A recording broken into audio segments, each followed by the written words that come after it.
The winter wind swept across the open fields outside Waco, rattling the tin roofs of a sprawling compound known as Mount Carmel. From a distance, it looked like little more than a cluster of weathered buildings resting quietly against the Texas horizon. But inside, something far more intense was unfolding. A belief system built on prophecy, urgency, and the promise of divine destiny. At the center of it all stood a man who called himself David Koresh. Born Vernon Wayne Howell, Koresh had remade himself with biblical purpose. He chose the name David after the ancient king of Israel, and Koresh from the Hebrew name for Cyrus, the Persian ruler who liberated the Jews.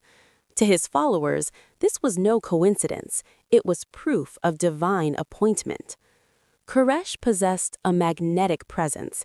He spoke softly, often calmly, but with a conviction that cut through doubt. His sermons weren't wild rants. They were intricate, layered dissections of Scripture, especially the Book of Revelation. He claimed he alone could unlock the meaning of the seven seals, mysteries that had puzzled theologians for centuries. Followers leaned forward as he taught late into the night. He told them the world outside was corrupt, governments were tools of evil. The final battle between God and man's institutions was approaching rapidly. Mount Carmel was not just a home, it was sacred ground, the stage where prophecy would unfold. Many believed him completely. They sold homes, they emptied bank accounts, they left families behind. Entire households relocated to the compound, convinced they were stepping into the center of God's plan. Children played in the dusty yard, while adults attended hours-long Bible studies.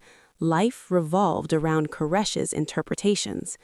But beneath the spiritual devotion, a more complicated reality existed. Koresh tightened control gradually. He claimed God had revealed that he alone had the right to father children within the community. Marriages were spiritually reassigned. Loyalty to him became loyalty to God. Some members felt unease. Others suppressed it. Questioning the prophet meant questioning divine will. Outside Mount Carmel, whispers began to circulate. Former members spoke of manipulation and fear. Allegations surfaced about underage marriages and authoritarian rule. But the most immediate concern for authorities wasn't theology, it was weapons. Deliveries to the compound increased. Large quantities of ammunition, gun parts, military-style components. Neighbors reported hearing bursts of gunfire from target practice sessions. While gun ownership was not unusual in Texas, the scale and frequency drew attention. The Bureau of Alcohol, Tobacco, Firearms, and Explosives began quietly investigating. Agents suspected illegal modifications of semi-automatic weapons into automatic firearms. Surveillance teams rented a house near the compound. Undercover operatives posed as students, attempting to gather information. They watched who entered and left. They documented deliveries. Inside Mount Carmel, Koresh grew increasingly suspicious. He preached that Babylon, his term for the U.S. government, would soon strike. He described federal agents as servants of the beast in Revelation. Every helicopter flying overhead, every unfamiliar vehicle on the road reinforced his warnings. To his followers, the tension felt biblical. Meanwhile, the ATF prepared a plan. Their goal was to execute a search warrant, seize illegal weapons, and arrest Koresh without violence.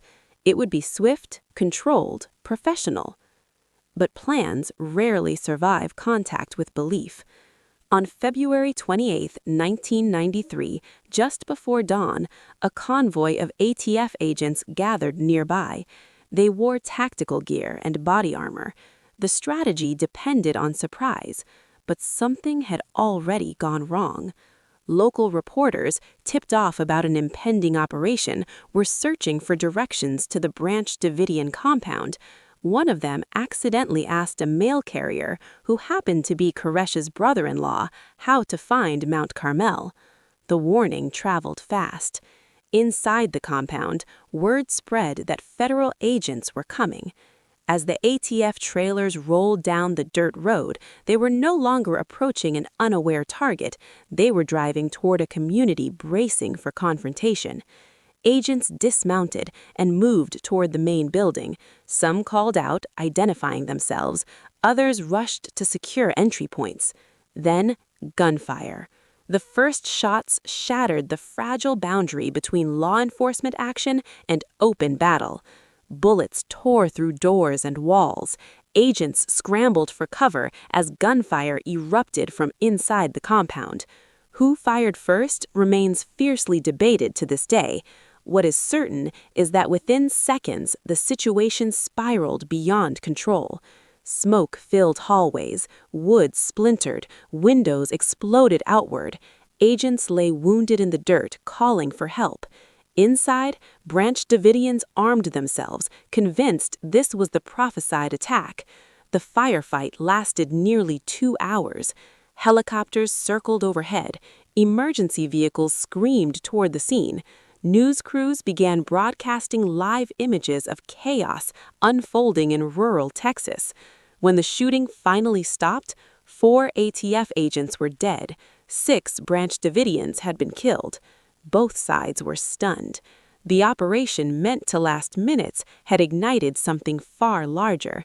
Agents retreated carrying their wounded. Mount Carmel remained standing, scarred, riddled with bullet holes, but unbroken. Inside, Koresh framed the battle as confirmation of divine prophecy. Babylon had attacked exactly as foretold.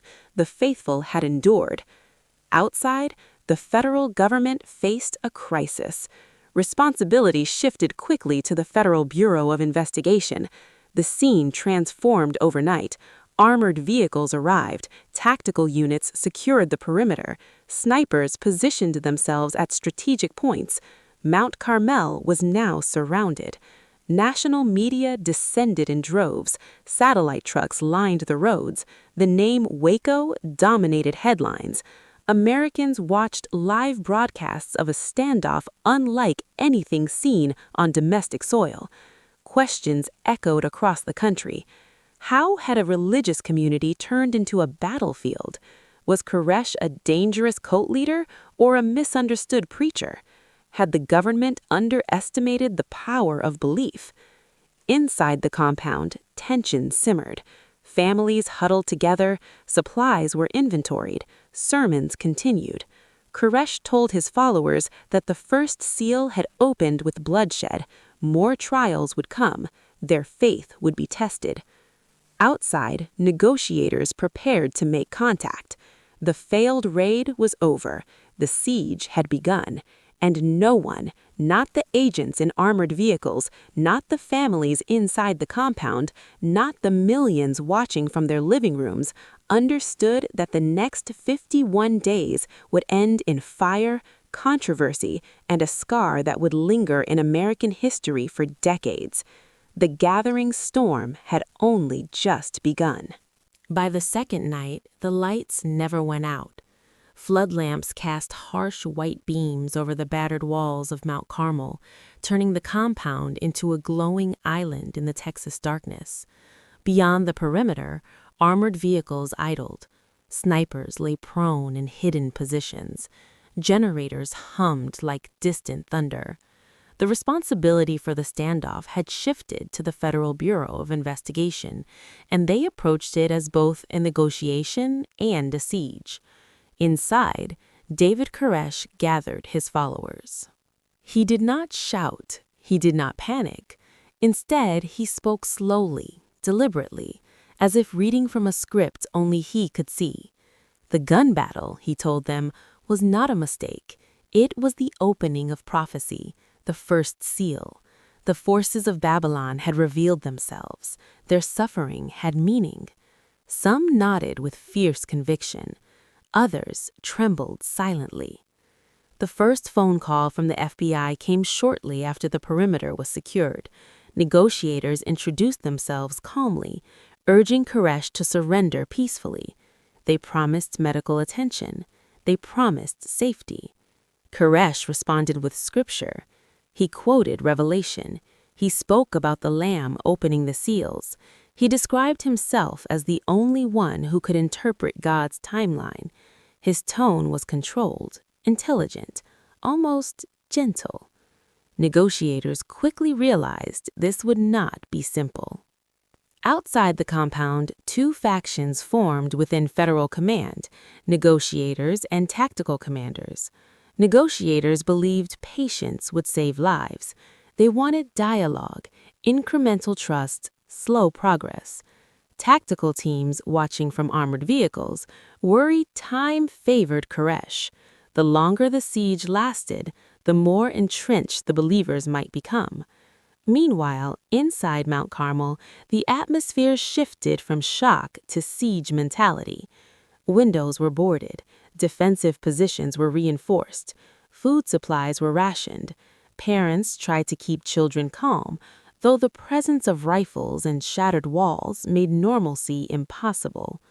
On the third day, something hopeful happened. A small group of children was released. They emerged blinking into the floodlights, clutching stuffed animals and escorted carefully by agents. America watched live as armored personnel carriers carried them away from the compound. For a moment, it seemed resolution might be possible. Negotiators pressed gently. If children could come out, perhaps others would follow.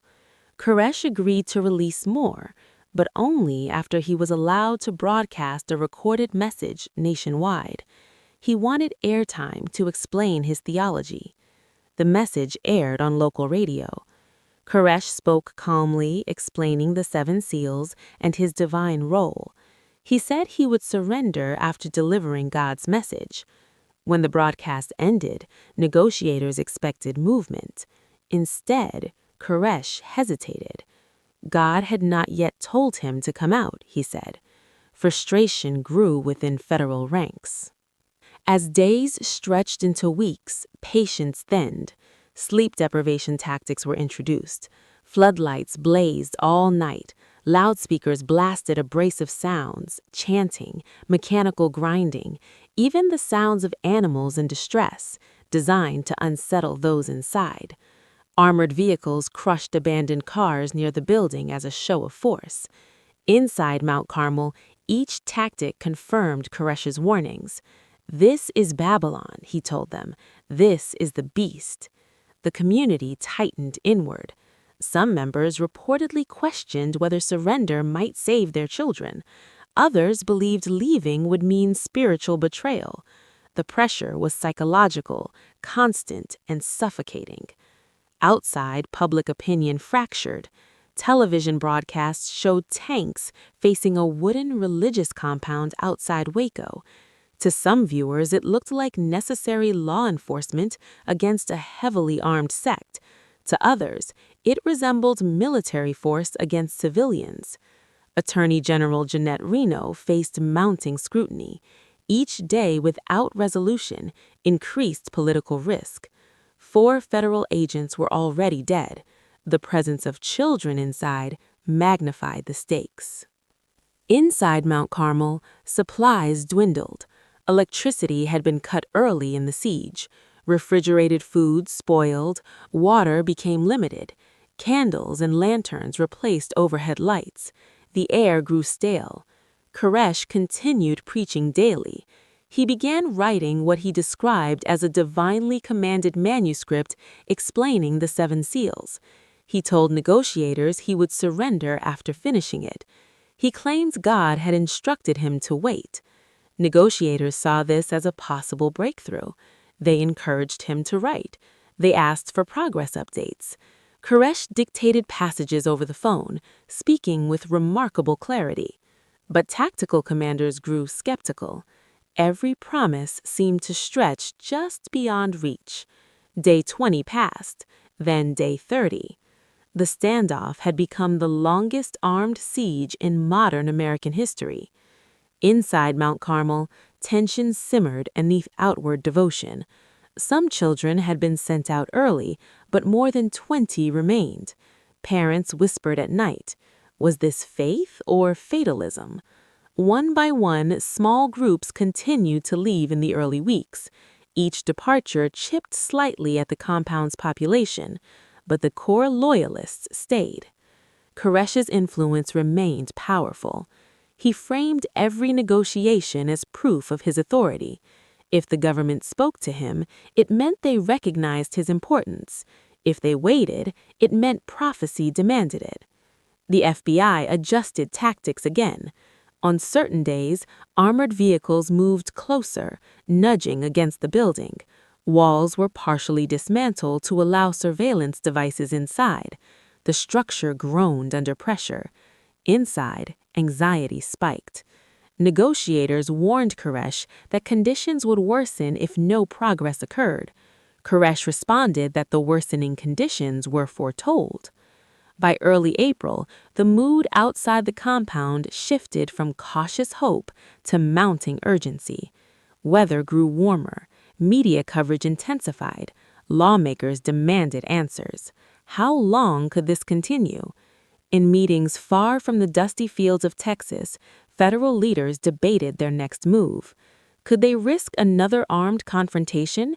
Could they afford to wait indefinitely? Intelligence suggested the remaining followers were increasingly devoted. Some analysts feared mass suicide. Others believed Koresh was stalling for time. Meanwhile, inside Mount Carmel, sermons took on a darker tone. Koresh spoke of sacrifice, of martyrdom, of standing firm against worldly corruption. Yet he continued speaking to negotiators, sometimes for hours, discussing theology in calm, almost academic exchanges. It was a paradox that defined the siege: civility on the phone, defiance inside. By day 45, exhaustion had settled over both sides. Negotiators felt progress slipping away. Tactical teams believed decisive action was inevitable. Federal leadership weighed risk against consequence. Inside Mount Carmel, candles flickered against wooden walls scarred by bullet holes. Children huddled beside parents. Armed men kept watch. The siege had entered its final stretch. No one knew how it would end, but the pressure was building like a sealed chamber filling with gas, waiting for a spark. The question was no longer whether the standoff would end. It was how, and at what cost. Dawn broke cold and pale over the fields outside Waco on April 19, 1993. For 51 days, Mount Carmel had stood surrounded, scarred by bullets, battered by armored vehicles, illuminated by floodlights that erased night. Negotiations had stalled. Promises had dissolved into scripture and delay. Federal commanders believed time was no longer neutral. It was dangerous. Shortly after 6 a.m., engines roared to life. Armored combat engineering vehicles rolled forward, their heavy tracks grinding into the Texas soil. Inside them, FBI tactical teams prepared to execute the final plan: insert CS tear gas into the building to force those inside to exit without a direct gun battle. Officials insisted it was not an assault. No live ammunition would be fired unless agents were shot at. The gas, they believed, would create discomfort strong enough to compel surrender, but not death. Loudspeakers crackled to life. "This is not an assault. We are introducing tear gas. Exit the building peacefully with your hands up." Inside Mount Carmel, panic rippled instantly. Parents grabbed children, men scrambled to defensive positions, some prayed aloud, others shouted instructions. The roar of engines vibrated through the wooden floors as armored vehicles approached the walls. The first canisters punched through windows. Gas hissed into hallways and bedrooms. Coughing erupted. Eyes burned. Infants cried in terror. The compound, already tense from weeks of siege, descended into chaos. David Koresh moved through the building, according to survivors' later testimony, speaking urgently but calmly. Some said he urged followers to hold their ground, others claimed confusion reigned, conflicting instructions shouted over the mechanical roar outside. Outside, agents watched through scopes and surveillance feeds. They saw figures moving inside the structure. They repeated announcements over loudspeakers, urging surrender. Hours passed. The gas continued to be inserted in stages, intended to gradually increase pressure rather than overwhelm instantly. Tactical commanders hoped fatigue and fear would finally break resistance. A few individuals emerged during the early hours, coughing, disoriented, hands raised. They were quickly taken into custody and escorted away from the scene, but the majority remained inside. As the morning stretched toward noon, the wooden compound became a sealed chamber filled with acrid, smoke-like gas. Visibility dropped, breathing became painful. Children clung to parents in dim rooms lit by fractured sunlight. At approximately 11:40 a.m., something changed. A flicker appeared near one section of the building, then another in a different area. Within seconds, flames were visible from multiple points inside Mount Carmel. At first, they seemed small. Then they weren't. Fire surged upward with terrifying speed, fed by wooden beams and decades-old construction. Black smoke billowed into the sky, thick and violent. Agents stared in disbelief. Radio chatter erupted. "Fire! The building's on fire!" Loudspeakers again called for evacuation. "Exit now! The building is on fire!" Some Davidians ran out through smoke-filled doorways, their clothes singed, their faces streaked with soot. They were tackled by agents, pulled to safety, or arrested on the ground. But many did not emerge. Inside, the inferno intensified. Windows shattered outward as flames consumed rooms one by one. Portions of the roof collapsed. The structure became an oven of heat and suffocating smoke. Fire trucks were positioned at a distance, but tactical commanders initially held them back, fearing gunfire from inside.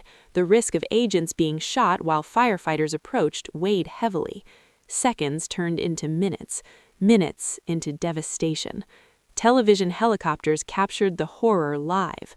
Across America, viewers watched a religious compound burn to the ground in real time. Inside the blaze, confusion reigned. Later investigations would debate what happened in those final moments. Audio recordings suggested some individuals may have discussed lighting fires. Survivors claimed chaos, miscommunication, and trapped exits.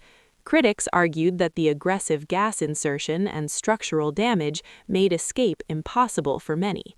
What is certain is this: the fire spread too fast for rescue.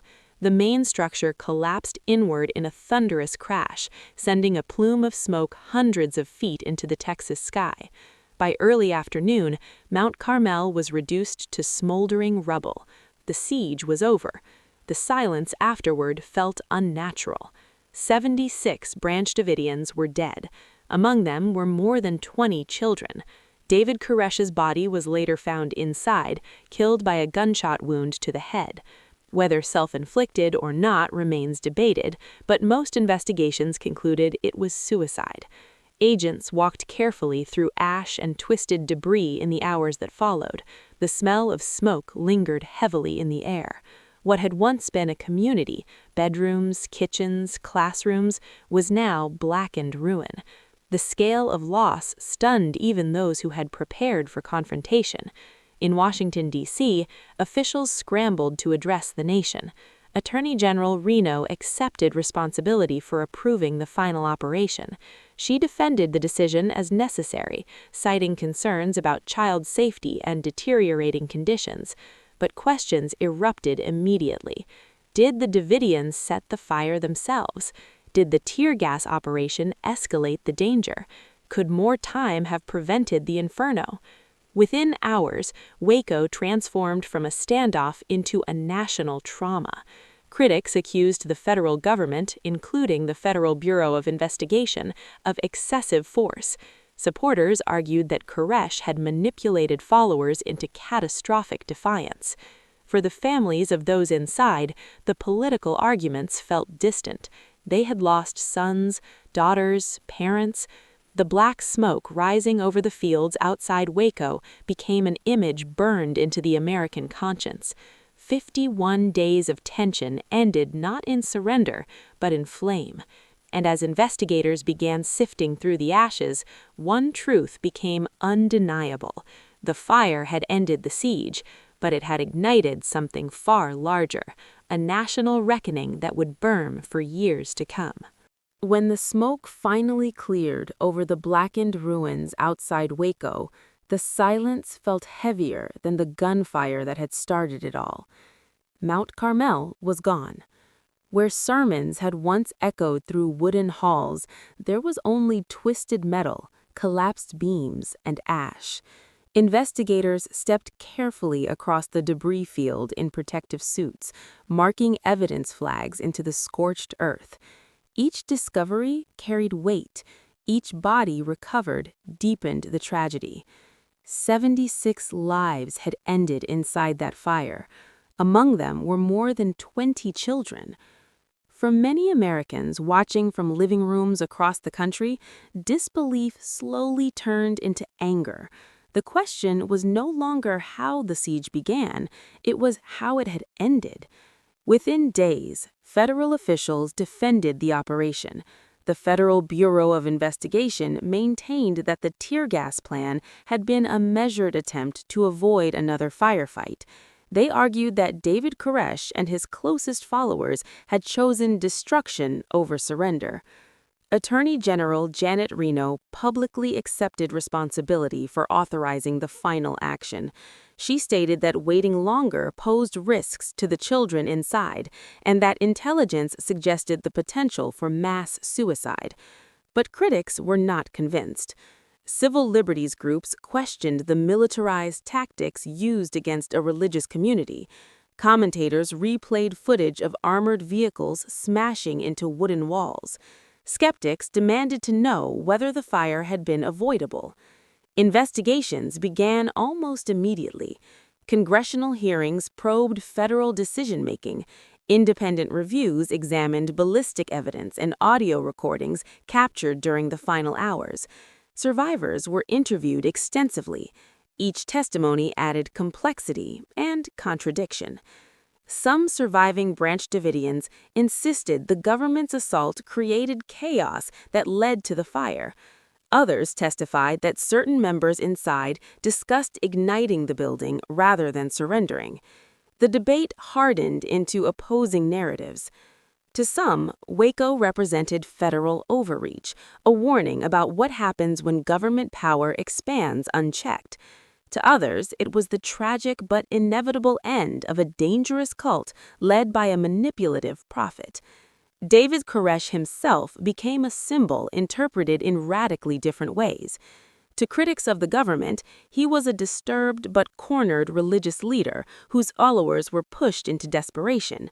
To others, he was a controlling extremist who placed ego and prophecy above human life. The truth, layered and painful, resisted simplicity. Beyond Washington politics, Waco's impact spread quietly into communities already suspicious of federal authority. Militia movements that had been forming in pockets of rural America seized on the siege as proof of tyranny. Pamphlets circulated, radio hosts spoke of government war against its own citizens. The date April 19th took on new significance.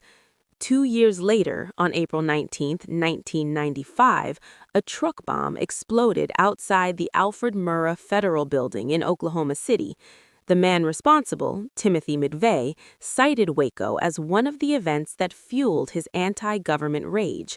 The attack, known as the Oklahoma City bombing, killed 168 people, including children in a daycare center. The ripple from Mount Carmel had turned into another national tragedy. Suddenly, Waco was not just a story about a religious sect in Texas. It was part of a broader and more dangerous current, mistrust deepening into extremism. Meanwhile, legal proceedings continued. Surviving Branch Davidians were charged with firearms violations and other offenses. Some were acquitted of major charges, but convicted on lesser ones. Sentences varied. Appeals followed. The courtroom battles extended for years. In 1999, new controversy erupted when it was revealed that certain types of pyrotechnic tear gas rounds had been used during the final assault, contradicting earlier government statements. Though investigations concluded the rounds likely did not cause the fire, the disclosure further eroded public trust. Each revelation reopened wounds. Documentaries were produced, books were written, theories multiplied. Some believed the government deliberately destroyed evidence. Others believed Koresh orchestrated martyrdom. For families who lost loved ones, the arguments often felt hollow. The debates could not restore children who never walked out of that burning building. Over time, a small memorial and chapel were built on the site where Mount Carmel once stood. Survivors and relatives gathered there quietly on anniversaries. Grass grew over the scars. Texas winds moved gently through fields that once echoed with sirens and shouted commands. Yet Waco never truly faded from the national memory. It reshaped how federal agencies approach standoffs. Crisis negotiation strategies were reevaluated. Greater emphasis was placed on patience and communication in future incidents. The lessons, written in ash, influenced policy for decades. But beyond policy, Waco left a psychological imprint. It forced Americans to confront uncomfortable tensions. How far should religious freedom extend? When does belief become dangerous? How much force is too much force? Can authority and faith ever meet without conflict when distrust runs deep? The siege was not simply about weapons or theology, it was about perception, how two sides viewed each other through lenses of fear. Federal agents saw an armed sect led by a volatile prophet. The Branch Davidians saw apocalyptic prophecy unfolding exactly as predicted. Between those realities, compromise became nearly impossible. Looking back, historians describe Waco as a collision of absolutism. Neither side fully trusted the other's intentions. Both believed they were acting out of necessity. And in that collision, 76 lives were lost. Today, the name Waco carries weight far beyond its geography. It is shorthand for federal power, religious extremism, media spectacle, and national trauma.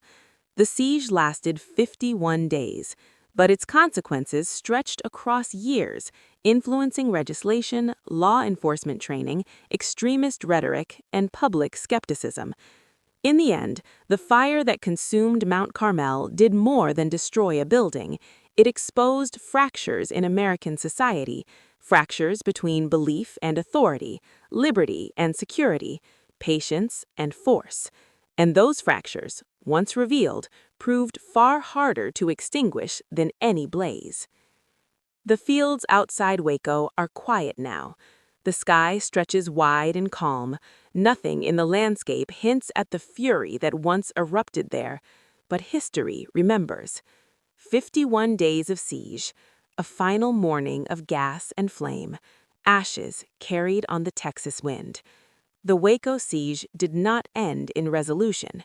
It ended in questions. Questions that still echo whenever faith, fear, and federal power collide.